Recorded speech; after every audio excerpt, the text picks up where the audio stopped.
Bonjour à tous, bienvenue au laboratoire de STI 2D du lycée Claude Lehec. La version 2021 quelque peu améliorée du Polargraph. Donc j'ai confié au second GT du lycée, je leur ai demandé une évolution de la première version. De, je leur ai en fait proposé de passer d'un petit tableau comme celui-ci à une version un peu plus grande, en essayant d'utiliser au maximum la surface du tableau blanc. Pour ce faire, en fait, ils avaient deux principaux problèmes à résoudre. Le premier problème était la fixation des moteurs pas à pas. Dans la version d'origine, les moteurs pas à pas étaient directement fixés, enfin étaient fixés sur des supports qui étaient vissés directement dans la structure du tableau blanc. Bien évidemment, il était hors de question d'aller me percer des trous dans les tableaux blancs de la salle de cours. Donc il a fallu envisager une nouvelle solution. Alors une première solution que j'avais été creuser un petit peu, c'était d'utiliser des ventouses qu'on utilise pour faire des déménagements, pour soulever des charges lourdes qu'on trouve chez Brico Marteau, etc.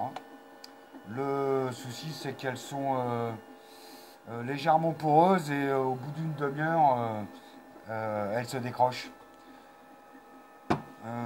Alors les élèves ont cherché autre chose et m'ont proposé quelque chose qui fonctionne, alors qui n'est pas la version définitive que vous avez là, mais eux s'étaient servi des crochets qu'on a dans le haut du tableau pour accrocher les cartes géographiques. Là.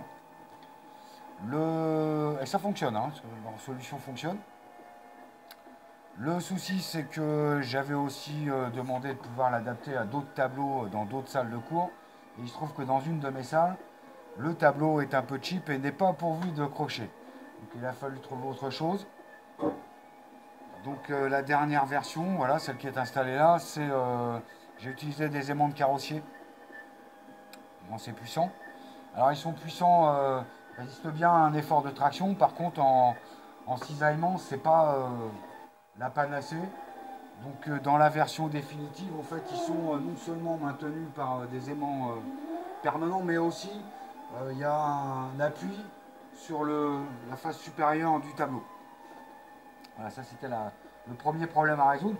Le second problème, qui n'avait pas été identifié au départ, c'est que nos tableaux sont pourvus d'une réglette en bas pour aller déposer les stylos feutres. Voilà. Et en fait, dans la première version, les bouteilles qui servent de contrepoids étaient fixées directement au bout de courroie.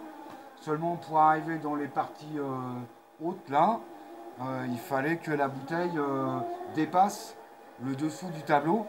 Or là, vu que c'est relativement proche du tableau, eh ben, elle se posait dans la réglette, ce qui fait qu'on n'avait plus de contrepoids opérationnel et le stylo commençait à faire la danse de la Saint-Guy et on n'obtenait plus rien de potable au niveau du dessin.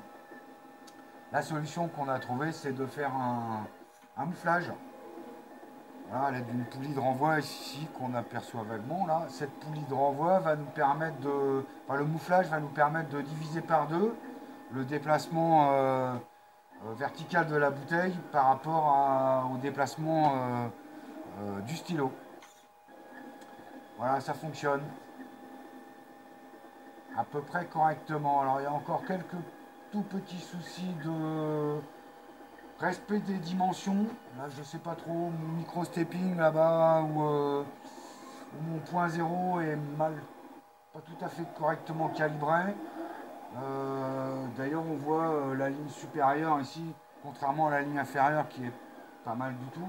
La ligne supérieure, on voit bien elle devrait être droite, elle a un léger défaut.